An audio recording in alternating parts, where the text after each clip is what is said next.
Our guest on Perspectives today is Lori Riley. She is the superintendent of Conneaut Schools and the Conneaut Chamber Citizen of the Year. Congratulations. Hello. Thank you. But it's hard to accept an award for doing your job. There's a lot of work being superintendent, but I don't know if that includes being the sergeant of arms at the Conneaut Rotary or the first vice president of the Conneaut Chamber or being on the UH Medical Center Board, possibly, and Art Center Board and all that kind of stuff. That kind of goes above and beyond, doesn't it? It does, but I don't know how to do it any other way. So, yeah, and I still am on the Art Center and the Art Center Foundation. The only board I just came off of was Catholic Charities. Okay. So, UH will be hopefully replacing the Catholic Charities Board. So we go back to, things have changed a bit. July 2016, you were assistant superintendent in Ashtabula. This sounds like This Is Your Life, the old TV show. You were just passed over for superintendent. You weren't feeling too well, and you got a call about interviewing in Conneaut. Now, did you apply for the Conneaut job, or did they just see somewhere that you were, that somebody else was? I did not apply. So there's a deadline in the state of Ohio. It's a July 10th deadline. And by July 10th, districts don't have to let you out of your contract. And so I think it was the 6th, Wednesday the 6th, when they called. Mr. Notar had just resigned, so they didn't have a lot of time to really find somebody. And they had reached out to John Rubisich at the ESC because they had just conducted the search for Ashtabula and for Buckeye. And he said, I know just the person. Well, that's right. John brought John brought my name to the Conneaut board, and it all happened within, from the initial call on a Wednesday to hiring on a Saturday, and then the deadline was that Sunday. So it all happened very quickly. I don't know that if I would have seen it as an application, if I would have applied. Even though I was still going to remain assistant superintendent, I don't know that I could have left. So I think, in God's way, it was getting me here, the way it happened. You said in an interview something like you felt guilty leaving Ashtabula Schools. I did. I mean, it was other than a year of subbing, it was the only place I had ever worked, and I started as a tutor and worked my way through the system. By the time you become assistant superintendent and you spend 23 years with people, you get a lot of relationships, professionally, and I had a lot of personal relationships. I mean, my daughter was not even a year old when I became principal, so a lot of the other principals to her were extended family, and she called them aunts and uncles. So it was hard to walk away leaving them, but it was the right decision for me and for my family, and so I'm glad it happened this way, and I'm definitely glad to be here. So you were interviewed in Conneaut, and you told them that if you became superintendent, you planned on becoming an integral part of the community, didn't you, at that time? I did. Mike, and I remember asking the question, when they always say, do you have any questions? My question was, how do you explain to your community that you basically hired your superintendent in 48 hours? Because it had hit the papers on a Thursday, and that Friday I had interviewed with them, and they were hiring me on Saturday.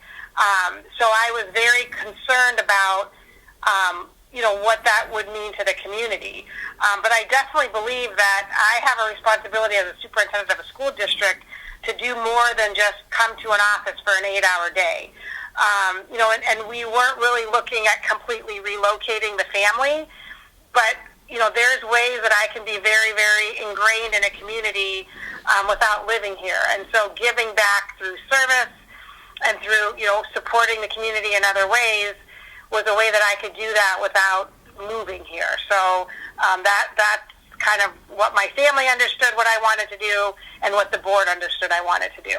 Yeah, you're a citizen of the year, but you're not really a citizen of Conneaut.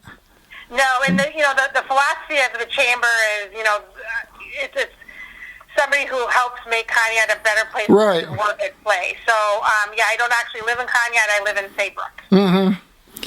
But I know that when you see something going on that you kind of jumped in there to help, D-Day, getting people parked and getting them to the park, Township Park, and to the museum and all that sort of stuff. You helped with that sort of thing. Right. And that's where I feel my role as superintendent. If we're using, the district facilities on D-Day, I feel I should be here. And if I'm going to be here, I'm going to help. So, put a vest on me, give me a flag, and we're parking cars. And, Point me in the right direction. Right. So, it makes sense for me that that's how I lead and serve. I think they go hand in hand. And so, I've helped with that. Perch and Pilsner, I've worked, every year we've had the Perch and Pilsner event. Activities with the Rotary, however, whatever I can do, whatever fits my extended calendar, I'm happy to do. Yeah, you talk about the Perch and Pilsner. I saw you earlier in the day, Discovery Day, you were down there helping. Right. And then later in the day was Perch and Pilsner. Yes.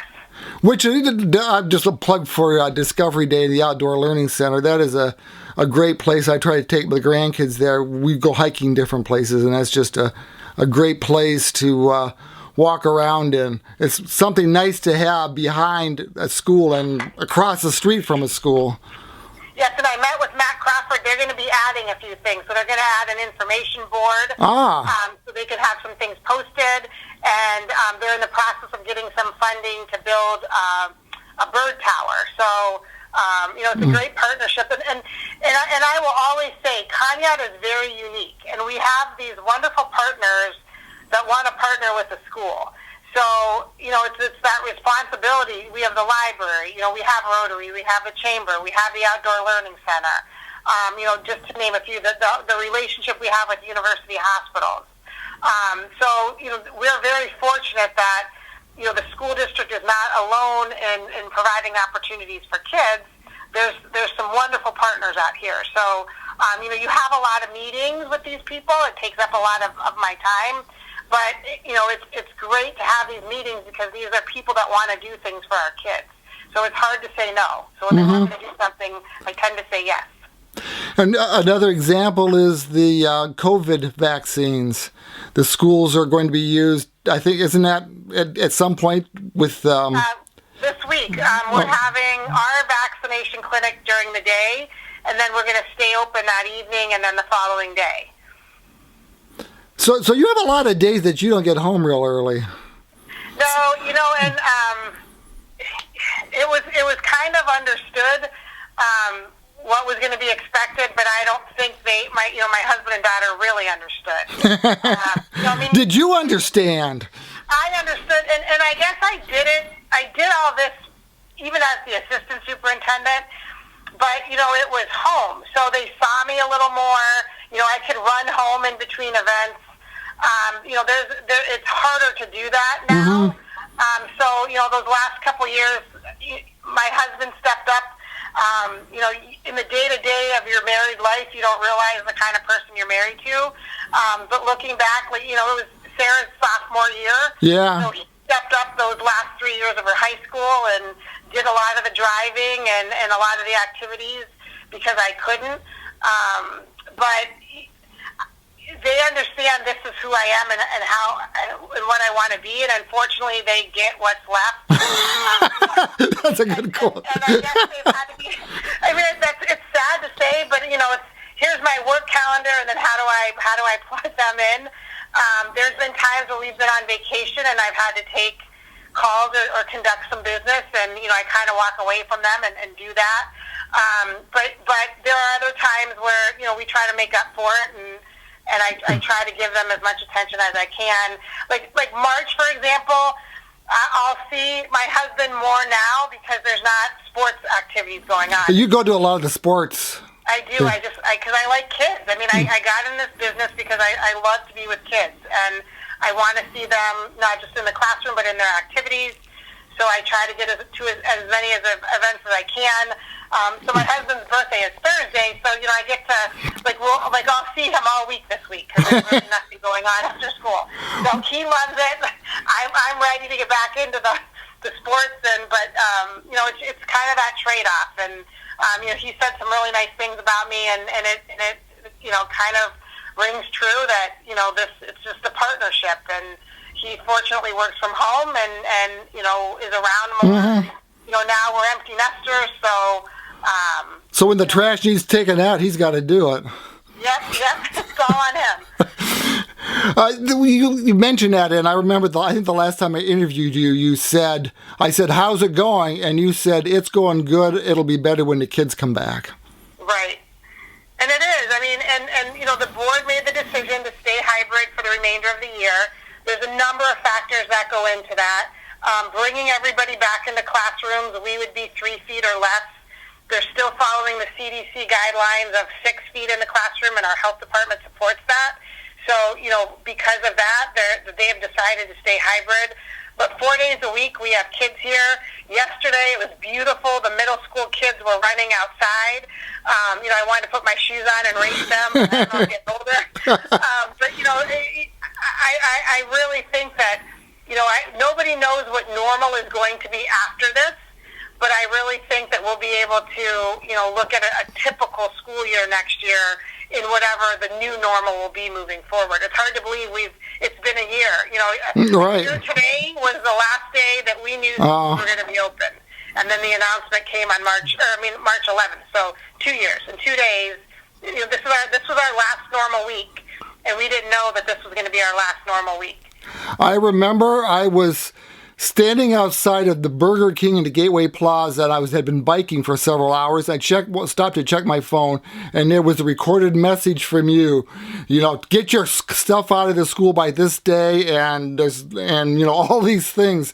I thought, man, what is happening? Yeah, we thought we had a 3-week plan. Right, back. We'll be back in 3 weeks, and that never happened. Not even close. One thing I wanted to mention, though, is that, you're talking about working with the community and all, and I don't know if this is reflective, but you got a levy passed the first time. Yeah. And that's... 17, I think. Yeah, and that's kind of unprecedented. I can remember it used to be you have to go through this 5 or 6 times it would fail. And I remember when my wife was teaching, it got so bad that if you wanted an envelope with your paycheck, you had to supply one, and then they would use it every week. So things have changed, and the relationship between the community and the schools, I think, has changed. I think so too, and that goes along with everything I believe in. I mean, we want to be, and we try very hard to be good stewards of the taxpayer money. Jackie and I both look at everything 2 or 3 times before we agree to spend any money.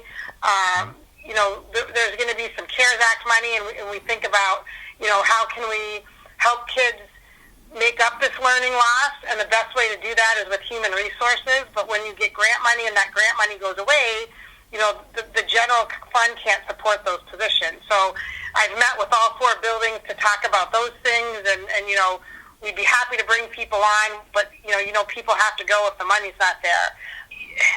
No one's always going to believe 100% of what you're doing, and I've just got to give the community everything.